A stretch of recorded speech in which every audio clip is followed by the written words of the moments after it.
여러분 소름 돋을 준비하세요. 오늘 새벽 남미의 정글 한가운데에서 한국 이름을 단 작은 위성 하나가 우주로 솟구쳤습니다. 아리랑 7호. 지상에서 30cm짜리 물체까지 구분해낼 수 있는 초고해상도 눈을 가진 위성이 지금 이 순간 한반도 상공 576km 궤도를 돌고 있습니다. 말 그대로 도로 위에 세워진 자동차 번호판 크기, 건물 옥상에 놓인 에어컨 실외기까지 읽어낼 수 있는 눈입니다. 오늘 영상의 결론부터 먼저 말씀드리게요. 아리랑 7호 발사 성공은 그냥 한국이 위성을 또 하나 쐈다가 아닙니다. 한국이 남이 찍어준 사진을 사보던 나라에서 직접 찍고 직접 해석하고 심지어 그 데이터를 수출까지 할 수 있는 정찰 관측 데이터 강국으로 자리 옮기는 첫 장면입니다. 그래서 이건 단순한 뉴스가 아닙니다. 구조입니다. 많은 분들이 이렇게 생각하실 거예요. 한국은 이미 아리랑 위성을 여러 개 쏘지 않았나? 어차피 위성 사진은 다 비슷한 거 아닌가? 잠깐 여기서 짚고 넘어가자. 아리랑 7호는 이전 세대와 완전히 다른 게임으로 넘어가는 첫 위성입니다. 처음으로 0.3m급 해상도, 국산 순간기동장치 CMG를 활용한 민첩한 기동, 그리고 실시간에 가까운 영상 전송까지 구현하는 말 그대로 한반도 전용 초정밀 우주의 눈입니다.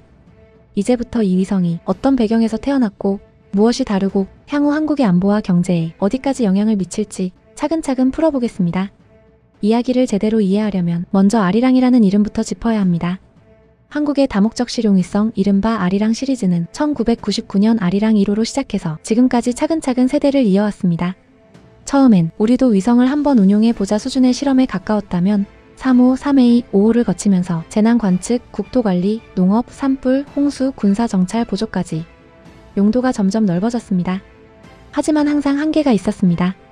해상도는 0.7m급 해상도, 0.5m급 해상도급까지 올라갔지만 세계 최고 수준인 0.3m급에는 항상 한 걸음 모자랐고 발사체도 대부분 해외에 의존해야 했습니다. 사진은 찍는데 정말 민감한 영역, 예를 들면 북한의 새로운 미사일 발사대, 중국 해군의 특정 움직임까지 초정밀로 읽어내기에는 조금씩 부족한 지점이 있었던 겁니다. 재미있는 건 아리랑 7호가 오늘 갑자기 등장한 위성이 아니라는 점입니다. 원래 계획은 2021년 하반기 발사, 이미 4년 전에 올라가 있었어야 할 위성입니다. 하지만 부품 결함, 그리고 코로나19 팬데믹 여파로 제작도 시험도 발사 일정도 줄줄이 밀렸습니다. 여기서 많은 나라들이 포기하거나 스펙을 낮추거나 외국산 부품을 더 들여오면서 타협합니다.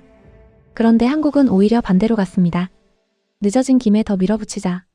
해상도는 0.5m가 아니라 0.3m로, 기동장치도 수입이 아니라 국산 CMG 기술로.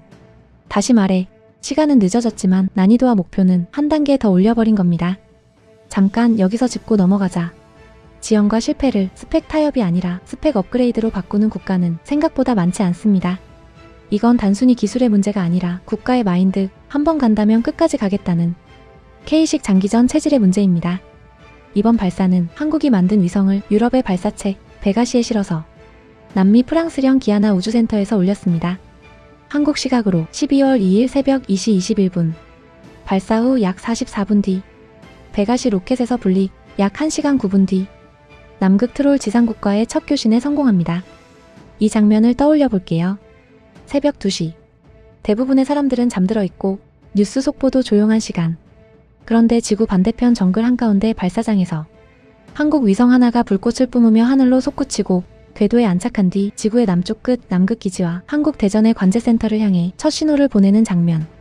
이건 숫자로만 보면 그냥 2시 21분 발사 44분 후 분리 1시간 9분 후 교신인데 감정으로 보면 한국이 지구 전체를 한 번에 묶어서 자기 이름이 찍힌 금속 덩어리 하나를 우주의 궤도에 매달아 놓는 장면입니다. 여기서 한 가지 더 볼 게 있습니다.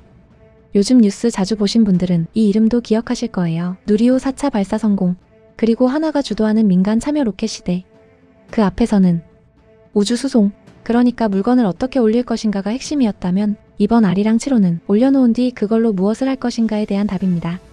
게다가 2025년 3월에는 국내 민간 회사가 만든 25cm급 초고해상도 상업위성 스페이스 IT도 이미 궤도에 올라가 있습니다. 민간 초고해상도 위성, 국가급 초정밀 관측 위성, 국산 로켓, 그리고 새로 출범한 우주항공청까지. 이 하나하나가 따로 보면 조각이지만 아리랑 7호가 발사되는 이 시점에서 보면 퍼즐이 맞춰지기 시작했다는 느낌에 가깝습니다. 이제 한국은 올릴 수 있고 찍을 수 있고 분석할 수 있고 팔 수도 있는 완성도 높은 우주 인프라를 향해 마지막 레벨을 밟고 있는 겁니다. 이제 본격적으로 스펙 이야기를 해보죠. 지상 30cm 물체 식별. 이게 어느 정도냐 하면 주차장에 세워진 자동차의 번호판 영역, 사람이 들고 있는 작은 상자, 건물 옥상에 설치된 장비까지 구분해낼 수 있는 수준입니다. 세계적으로 군사용 상업용을 통틀어 0.3m급은 상위권입니다. 게다가 이 해상도를 전면적으로 꾸준히 뽑아낼 수 있는 위성은 각 나라에서도 손에 꼽힙니다. 잠깐 여기서 짚고 넘어가자. 위성 해상도는 스마트폰 카메라 화소처럼 숫자 올리면 끝 이런 문제가 아닙니다. 해상도가 2배로 좋아지면 광학계, 자세 제어, 진동 억제, 데이터 전송 모든 난이도가 기하급수로 올라갑니다. 그래서 많은 나라들이 0.5m, 0.7m에서 한참 동안 멈춰 있는 겁니다. 그 구간을 국산 기술로 0.3m까지 끌어올렸다는 것이 이번 발사의 진짜 의미입니다. 두 번째 포인트는 위성을 얼마나 빠르고 정밀하게 돌려서 찍을 수 있느냐입니다. 아리랑 7호는 국산으로 개발된 CMG 즉 휠 방식 자세 제어 장치를 탑재했습니다. 이 기술이 뭐냐면 우주에서 위성을 부드럽게 그러나 빠르게 원하는 방향으로 휙휙 돌려주는 일종의 근육 같은 장치입니다.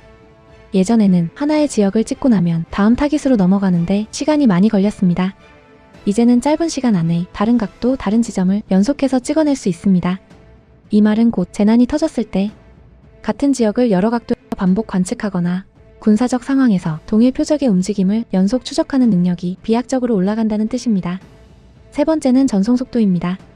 아리랑 7호는 이전 세대보다 훨씬 빨라진 데이터 전송 체계를 탑재했습니다. 과학기술 전문 매체들은 이번 발사로 실시간에 가까운 영상 전송, 고속 다운링크 기술이 확보됐다고 분석합니다. 이게 왜 중요하냐면 태풍, 홍수 같은 재난 상황에서 하루 뒤에 오는 사진과 1시간 안에 오는 사진은 사람 목숨을 살릴 수 있느냐 없느냐의 차이가 되기 때문입니다. 또 북한이 새벽에 미사일을 발사했다고 가정해봅시다. 옛날이라면 동맹국의 위성이 찍어준 사진을 기다려야 했지만 이제는 한국이 직접 그 궤적과 이동 경로, 발사대 주변의 변화를 매우 짧은 간격으로 찍을 수 있습니다. 그리고 이 데이터는 군사와 안보를 넘어 경제와 환경으로까지 번져갑니다. 아리랑 7호는 환경 모니터링, 산불 홍수 감시, 산사태 위험 지역 추적, 도시 열섬 현상 분석, 노후 인프라 점검에도 활용됩니다. 예를 들면 하천 수위 변화를 추적하거나 해안선 침식을 추적하고 도시의 미세먼지 분포를 고해상도 지도로 그릴 수 있습니다. 기업 입장에서는 어떤가요? 대형 건설사, 보험사, 물류회사, 에너지 기업들은 이런 위성 데이터를 가지고 리스크를 정량화하고 새로운 비즈니스 모델을 만듭니다. 즉, 위성 한 기의 성공이 국가 안보 레벨에서 끝나는 게 아니라 환경, 도시계획, 보험, 금융까지 줄줄이 엮인다는 이야기입니다. 이건 단순한 과학 뉴스가 아니라 데이터 경제, 위성 경제로 들어가는 한국식 구조 전환의 신호입니다. 이쯤에서 한국 우주 전략의 판을 바꾼 조직 하나를 짚어야 합니다. 우주항공청. 한국은 2024년을 전후해 나사처럼 우주 정책을 통합하는 우주항공청을 출범시키며 산발적이던 우주 사업들을 한 축으로 모으기 시작했습니다. 이제 누리호, 차세대 발사체, 아리랑 시리즈, 달 탐사, 심우주 탐사, 그리고 민간 기업들의 상업위성까지 전부 하나의 큰 전략 안에서 서로 얽히기 시작했습니다. 아리랑 7호는 그 전략 안에서 한반도와 주변을 정밀 관측하는 핵심 기둥 역할을 맡게 됩니다. 여기서 많은 분들이 궁금해하실 겁니다. 이미 민간 상업위성 스페이스 IT처럼 25cm급 위성도 있는데 아리랑 7호는 뭐가 다른가? 민간 위성은 상업용 이미지 판매, 글로벌 시장을 겨냥한 비즈니스가 중심입니다. 반면 아리랑 7호는 국가안보, 재난대응, 인프라 관측, 군민관이 공동으로 활용하는 국가급 공공 인프라에 더 가깝습니다. 게다가 뒤에는 아리랑 6호, 즉 레이더 위성이 대기하고 있습니다. 광학 위성인 7호가 맑은 날 지상을 정밀 촬영한다면 레이더 위성인 6호는 밤이든 구름이 끼든 비가 오든 전파로 지표를 뚫어보는 역할을 맡습니다. 이 둘이 완전히 올라가고 나면 한국은 광학 레이더를 동시에 가진 입체 관측 체계를 확보하게 됩니다. 또 하나 중요한 건 아리랑 7호가 쏟아낼 데이터의 양입니다. 0.3m급 해상도로 하루에 수십, 수백 장씩 고해상도 이미지가 쏟아져 들어오면 그걸 처리하는 것은 단순한 인력의 문제가 아니라 AI와 빅데이터 인프라의 문제입니다. 여기서 한국의 강점이 드러납니다. 이미 반도체, 통신, 서버, 데이터 센터, AI 모델까지 쌓아 올린 구조가 있기 때문에 위성 데이터는 그 위에 올라타는 새로운 층이 됩니다. 한마디로 말해서 한국은 하드웨어 위성 로켓사, 소프트웨어 AI 데이터 분석을 동시에 가진 몇 안 되는 나라로 슬며시 올라가고 있는 겁니다. 이 모든 걸 종합하면 한 가지 문장으로 요약할 수 있습니다. 한국은 남들이 위성으로 지켜보던 지정학적 요충지에서 이제는 자기 눈으로 세계를 먼저 보는 관측 거점으로 바뀌고 있습니다. 예전에는 한반도가 누구에게 노출되느냐가 중요했다면 이제는 한반도가 무엇을 어떻게 보느냐가 세계 안보와 경제에 영향을 주는 시대가 열리고 있는 겁니다. 이번 발사는 유럽의 발사체 회사 아리안 스페이스가 운영하는 베가시 로켓으로 진행됐습니다. 유럽의 정식 보도자료에는 이런 취지가 담겨 있습니다. 한국의 차세대 고해상도 지구 관측 위성 KOMPSAT-7을 성공적으로 태웠다는 것, 그리고 이 위성이 재난 대응과 국토 관측에 기여할 것이라는 기대. 재미있는 장면은 이겁니다. 유럽의 로켓 회사가 한국 위성을 싣고 남미 발사장에서 쏘아 올리고 발사 후에는 남극과 한국의 지상국이 교대로 신호를 받는 구조. 지구 반대편 다른 대륙, 다른 기업들이 각자의 이해관계 속에서 하나의 한국 위성을 중심으로 연결되는 장면입니다. 해외 언론들도 아리랑 7호를 단순한 위성이 아니라 한국 우주기술의 도약이라고 평가합니다. 일부 매체는 30cm급 해상도를 가진 한국의 위성이 재난 대응과 국토 정밀 관측 능력을 새 수준으로 끌어올릴 것이라고 전했습니다. 또 다른 보도들은 오랜 지형 끝에 발사된 위성이지만 그만큼 높은 수준의 기술을 담아 올렸고 한국 우주산업의 상징이 됐다고 분석합니다.